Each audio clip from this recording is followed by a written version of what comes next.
Master in Divinity, MDiv, is the Chief Executive of the Well-Being Trust, which is an impactful philanthropy with a mission to advance the mental, social, and spiritual health of the nation. You were previously Vice President of Total Health at Kaiser Permanente, and you were previously Founding President and CEO of a leading health consultancy, Community Initiatives, and as a founding board chair of IP3, the social enterprise that gave birth to the Community Commons, a GIS data mapping platform. You served as a board member and or advisor to the Convergence Partnership, Enterprise Community Partners, Active Living by Design, Samueli Institute, the Public Health Institute, and the YMCA of the USA. That's quite amazing. You're a graduate of Harvard Business School's executive program. You earned a Master's of Divinity degree from Naropa University, and you have a bachelor's from the World Political Economy from Colorado College. So there you have it.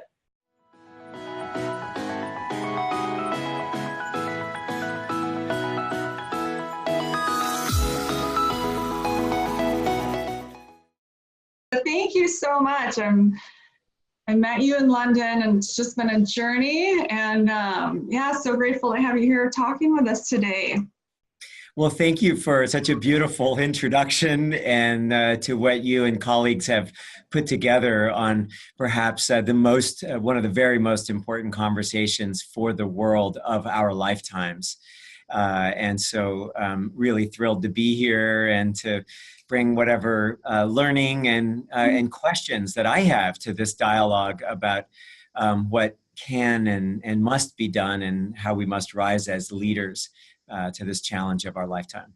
Yeah, absolutely. And so first, let me just start. I love the name of your foundation. And I know I've had discussions with you about the hyphenation. But the three words, it's a well and being and trust. It brings such a, just such a positive feeling, I think, overall in terms of health and how we want to create the future of our world. So can you tell me a little bit first just about the foundation itself and how it was started? Sure.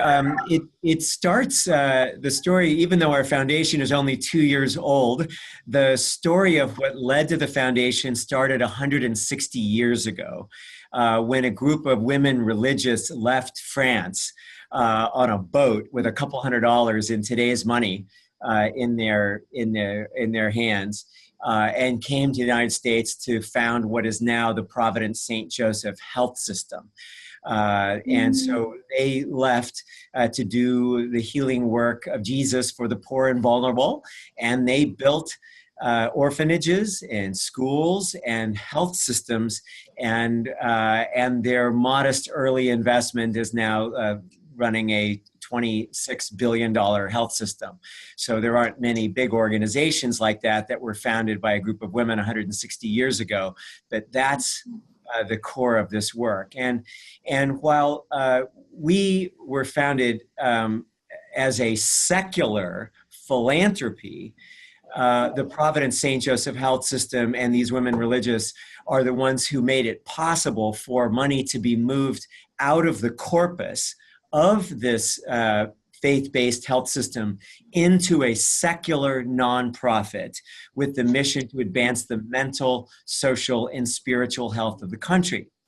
The first name of the organization, just as some of the folks got it started, was actually the Institute for Mental Health and Wellness, which, of course, on the one hand has some resonance to it, but it was a recognition that we need to move towards a broader frame of well-being. Not only how are we tackling the diseases and deaths of despair and serious mental illness and substance use disorders and anxiety and depression and suicidal ideation, all those things that we are all, of course, talking about, but really asking an underlying question of what creates well-being in the first place? What is underneath human flourishing? And as we'll get into, we'll talk about some of the things we're doing clinically and in policy. But the well-being frame really comes out of what is the font of human well-being and human flourishing. And as you so kindly did in the framing for this, by separating well-being and trust, those three words for us became almost a mantra. What is well? What is wholeness? What is uh, being, actually, on being, because how we are being and becoming and belonging has everything to do with this conversation. And the word trust, of course, is a play on us being a foundation, but recognizing that work on the ground in communities happens at the speed of trust. And that unless we are building not only radical inclusion with those with lived experience and those that we're working with on the ground as full partners in co-creation, which is built on trust in the beginning, which happens relatively slowly. Unless we do that in a way that is respecting what we know, then we're just another foundation making 2- and 3-year grants that don't add up. And we were all unwilling to participate in that kind of charade. And so to be blunt about it. So we are rooted in trust in communities that we are serving, with the communities and those with lived experience as our full partners. Yeah, that's great. And just to question on that a little bit. So how do you build trust in communities? I mean, how do you as a foundation go in and build that trust?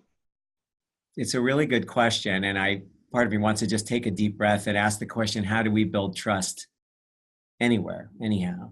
And I believe that the place we begin is by listening with an open heart.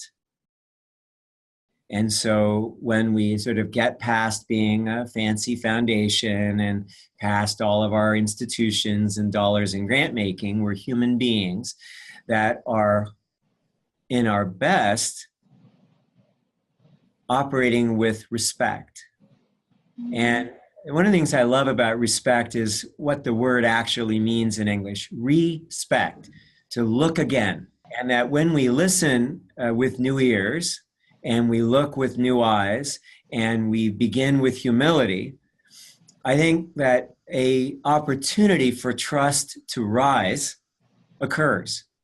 And it doesn't matter whether it's a health system or the Catholic Church or others. There have been plenty of instances that have broken that trust. Yeah.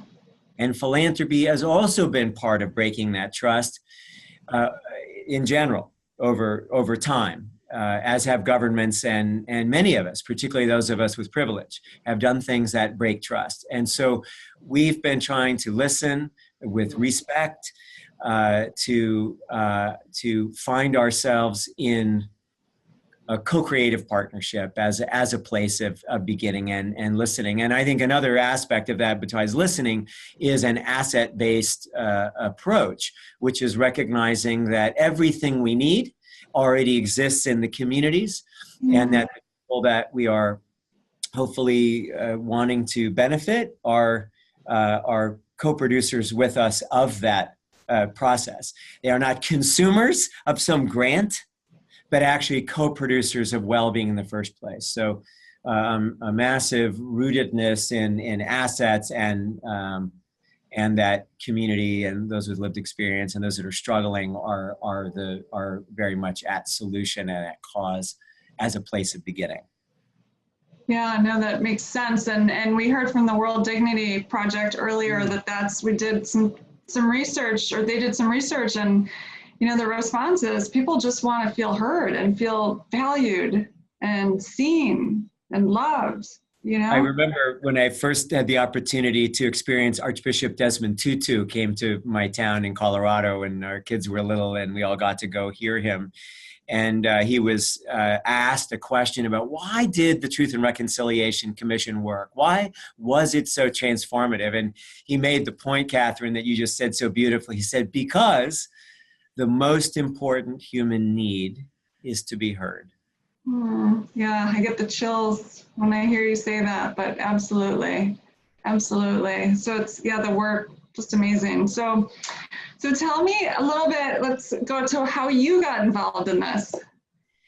Well, thank you. And as you said in your intro, I've had the opportunity over a lot of years to be working in multi-sector, place-based collaboratives to improve the health and well-being of communities. So I, let's say, cut my teeth in helping design, facilitate, and be part of place-based partnerships in communities, and gotten to do that in 500 or 600 communities around the US and around the world over these years. And so my own experiences as a community development professional and partner on the ground. Over years, that led to helping foundations invest differently in what actually creates measurable health improvement. And then in my work at Kaiser Permanente, one of the US's largest integrated delivery systems, because Kaiser Permanente is both a delivery system and a health plan, it has a virtuosity that many of the governments, health systems in other parts of the world have, which is that it is essentially at risk for health. And rather than making money by treating illness, it does better when people are healthier. So with that, I was involved in helping make grants and bring not only grant-making dollars, but also using the purchasing power of, in this case, a $65 billion health system, a $20 billion annual spend to buy more from the communities we were serving as a way to drive the economic flywheel. What a concept. To hire more from the community, including those who we were serving that were disproportionately suffering from the lack of economic inclusion and with worse health status. And also to take the investment portfolio of this massive health system, and now there's over 50 health systems in the US that are part of a healthcare anchor network doing this work, but also to begin to shift the investment portfolios from Wall Street to Main Street. Rather than just investing in high-flying stocks, what if we invested in affordable housing with support services and made loans to community organizations? And if, in fact, we're making as a health delivery system, making the assessment and referral to non-medical needs, food security, housing, education, legal and financial services, if we're going to make the assessment of that a standard of care, pardon me, then to use those assets to actually invest in those community organizations and build their capacity to operate well. Recognizing that it is not the delivery systems that produce health, community produces health. Listen, I gave a speech this morning at the Federal Reserve Bank of San Francisco, and the theme there was a market that values health. And here we are in the United States. It's easier to think about the end of the world than it is to think about capitalism that actually works for everybody, right? And it's just, how does that actually work, where everybody really benefits from the economic model? So let's talk about marketplaces for a second, and then I'll get to your question. Yeah. Place that values health care spends more and more money on the volume of care and views the delivery system and devices and pharmaceuticals as the answer. Of course, they're part of the answer. We've got to have care. The devices, the apps, all that is part of the delivery system. It is not, however, the majority of what produces health. We know that. We've been talking about that all morning, of course. Community produces health. Families produce health. Schools, places of worship, parks, transportation, housing, food systems. That's where health and well-being comes from, and economic and meaningful inclusion in that. So it's a recognition that the health sector needs to buy what community produces and shift that economic model. So that's what we were trying to do at Kaiser Permanente, et cetera. Well, I was happy with all that. And then the sisters came along in Providence St. Joseph Health and said, we would like to build a new foundation. And we are now the only US foundation that is purely focused at a national level on mental health and well-being. And they said, would you help lead that? So here we are. We have 5 major focus areas for Well-Being Trust as a new US foundation. With the mission to advance the mental, social, and spiritual health of the country. The first of these, is this a good direction, Catherine? Any questions? Love it. Yeah, absolutely. Being fidelity to your question. So the first is clinical care. And we know right now, and I know that's been part of the conversation this morning, that most clinical care that's delivered separates out mental health from physical health. Right? And yet let's imagine someone, we know this is a leading cause of disability, and in the US, it's mental health and substance use issues are comorbid with at least 40% of patient visits. You get the emergency department, it's 50, 60, 70%, depending on the population. So the first thing we're committed to doing in a partnership with the Institute for Healthcare Improvement and about 8 leading health systems in the United States is ensuring that across the continuum of care, from the emergency department and acute care to primary care to community environments that are addressing prevention and health promotion, that mental health and physical health are integrated with a whole person mindset and a no wrong door approach. All right? So we're helping redesign care delivery. And we could go into that more if you'd like to. That's the first of our 5 major buckets. You'd think we've gotten that done. We had, as a health sector in the US, we're nowhere close, but that's a major focus for us. We view that as hygiene. It's not going to solve the problem by itself, but it's fundamental for a $3 trillion sector that eats up almost a fifth of our economy. So that's kind of a place to begin. Secondly, we have a policy agenda that's focused on helping shape a bipartisan, or what I'm actually calling a transpartisan agenda to assure affordable access to high quality mental health and substance use disorder treatment in the United States, that we would actually fund that for all Americans. Right now, 5 in 9 Americans who's seeking mental health gets it. 1 in 10 who are seeking substance use disorder care are getting that. It's a travesty. And so we're committed to federal policy and state policies that make our federal mental health parity law, which is the law of the land, the practice on the land, and helping shape a broader bipartisan, transpartisan strategy to deepen our nations in investments. And this in the first, that's the second major lever of our work around policy. The third has to do with kind of where I started, which is our community strategy, which is what drives the conditions for intergenerational well-being in the first place, right? And how do we, as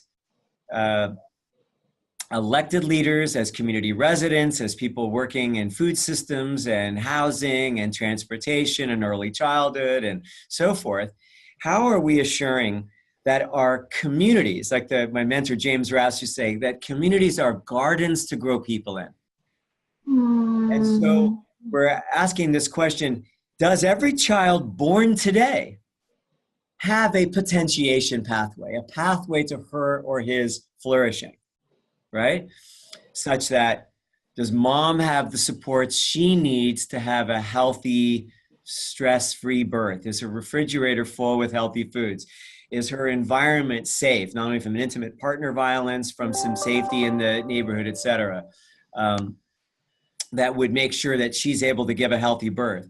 Does that child actually have access to the nurse family partnership or other supports for screening and prevention, and a life that's free of adverse child events, and the community is more free of adverse community experience and the things we know, the toxic stress that are part of creating trauma that impact later health outcomes?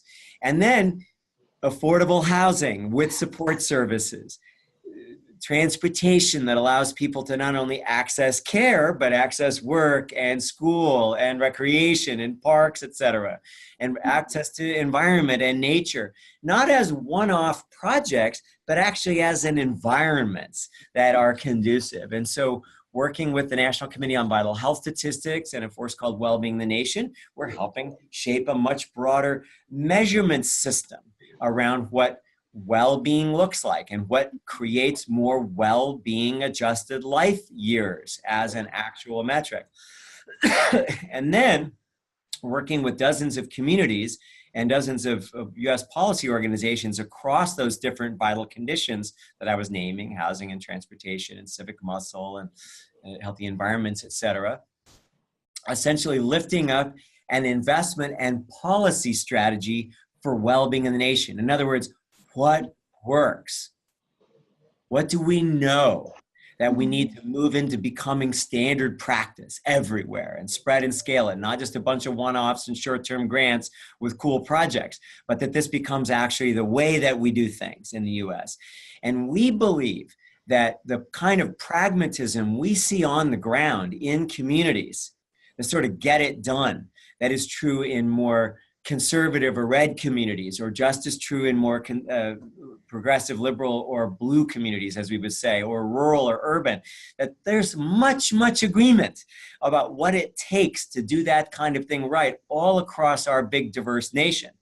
But unfortunately, toxic partisanship and all of this is sort of strips away all the work that community is doing. And we want to lift up that transpartisan community voice as an investment and policy strategy for well-being in the nation that is rooted in this kind of pragmatism and get it done on the ground, and is building a policy and investment strategy around that.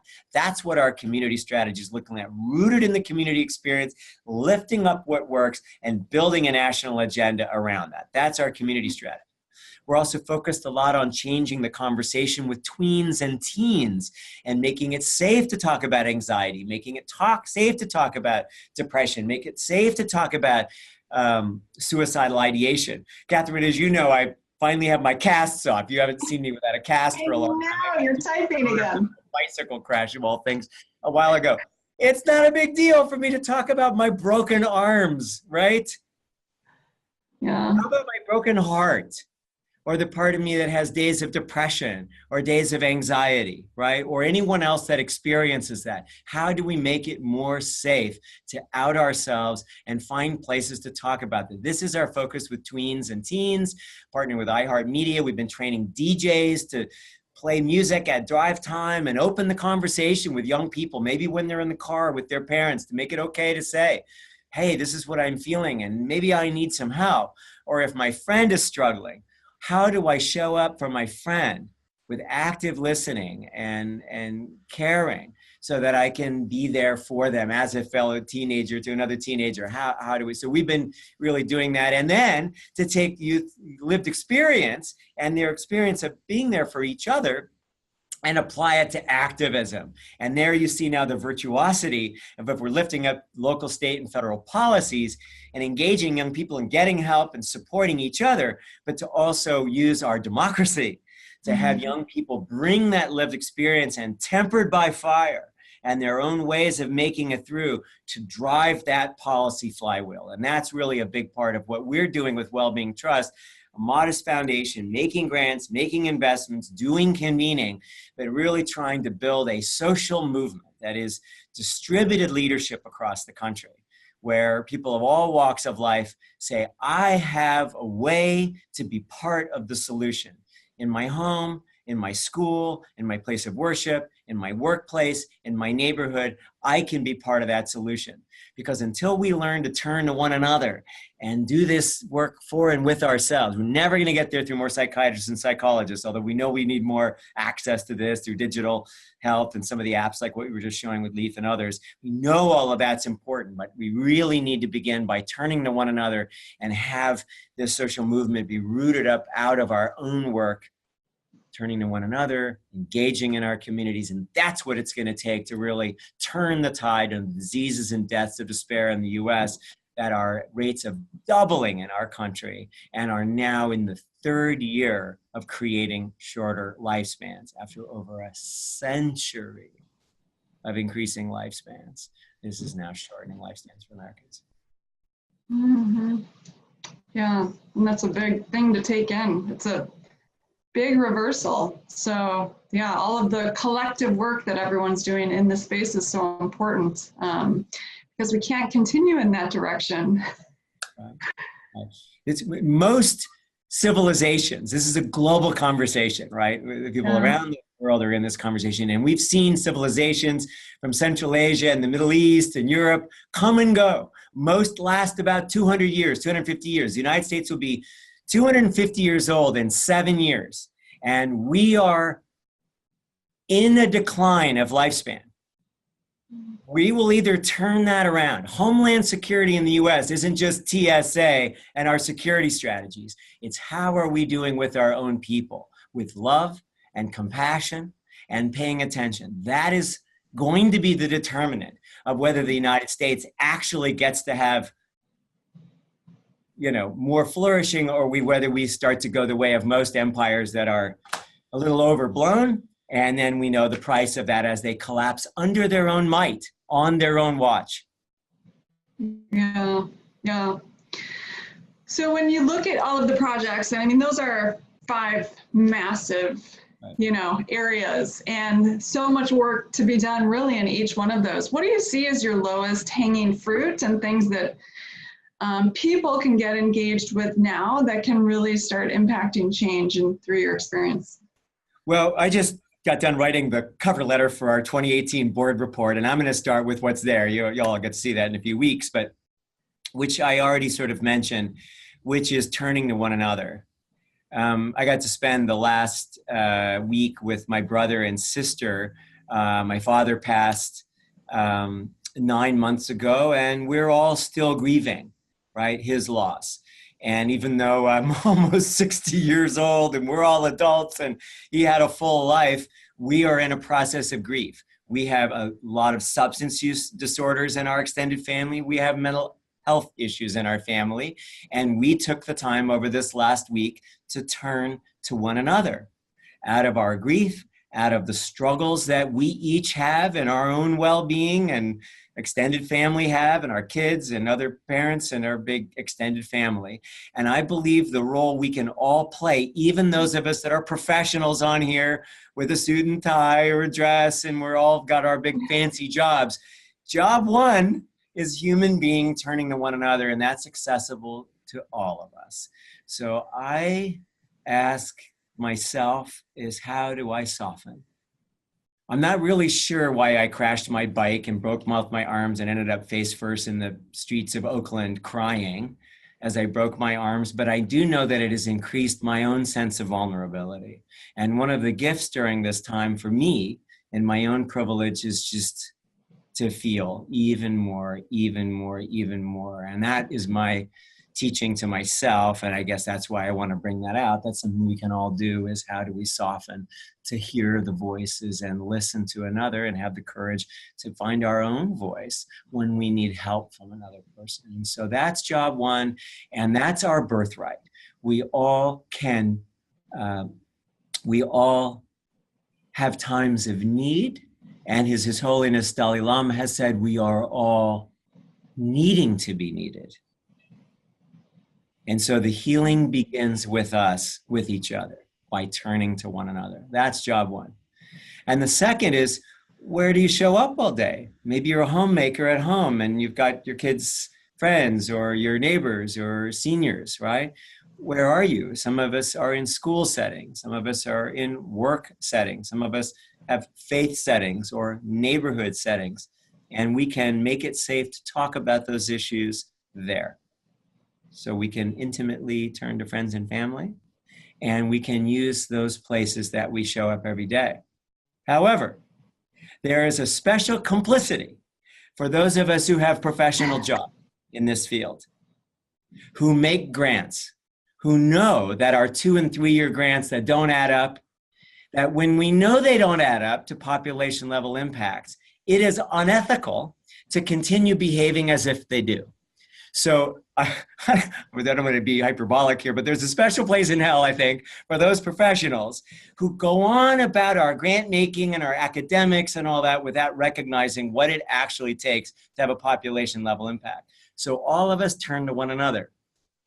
And then what can we do at home and work and school and recreation or in the neighborhood settings where we show up, or our circles or our book club or our garden, where we may be growing food with our neighbors or that kind of a thing. We can make those environments safe.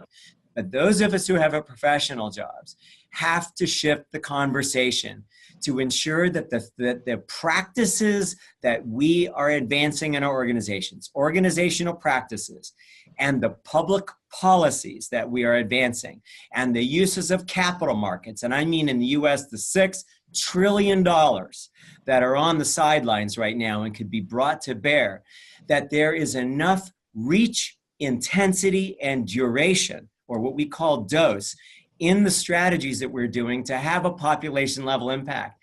And if they don't, it is unethical to continue to behave as if it will. And I think that's the leadership conversation I want to make to those of us who have these kind of professional roles, whether they're in government or philanthropy or in the health sector or school superintendents.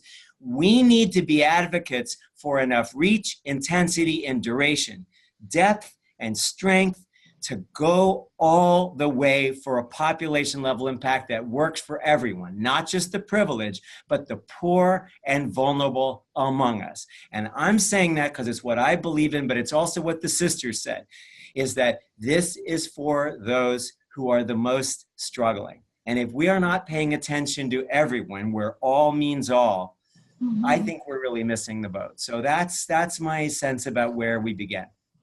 Absolutely. Absolutely.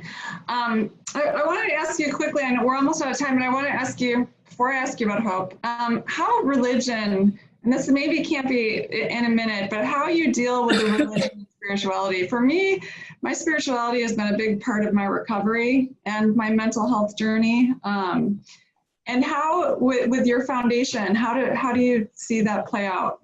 Well, first of all, we are blessed to have roots from women religious who endowed the foundation, but we are not a religious foundation. We are, in fact, secular. Yes. I believe that the spiritual question we're having, which is in your question, is, as our friends at Harvard are talking about, it's on being and on belonging and on becoming. And that can happen in a conversation like this, or at school, or work, or play.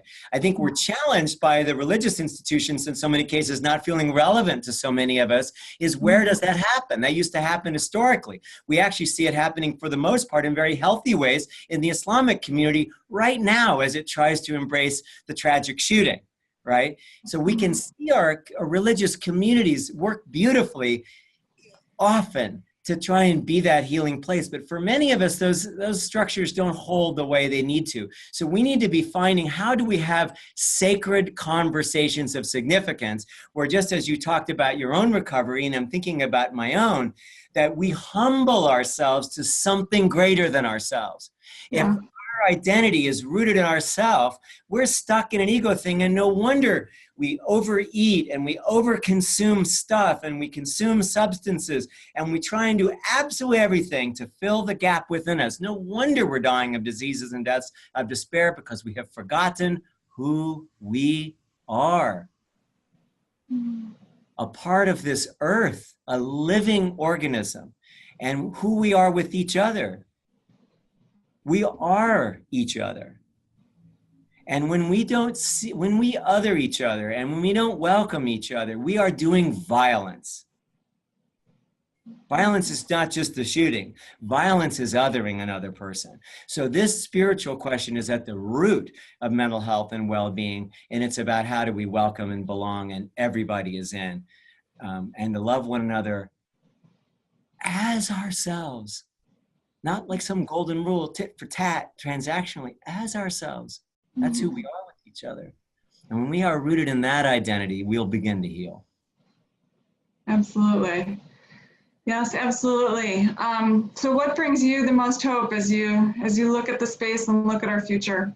I love the tweens and teens, and I love their resilience. And I love the way they use few words and Instagram posts to feel the world as it is, to be vulnerable to the world as it is, to find voice, to turn to one another, and to have the courage to cry out how they're feeling and what they're wanting and how they're showing up. I have hope in my children and each other's children, and that's where I'm investing right now, is we're investing in our youth as the future. They're the upgrade, and that's what gives me hope every day. Love that. Great note to end on. Yes. Thank you so much for joining us. I really appreciate it. What great perspective. And a great Thank you, Catherine, for your leadership and all of the people in the dialogue today. And I look forward to listening to the next session. Thank you. Sounds great. Thanks.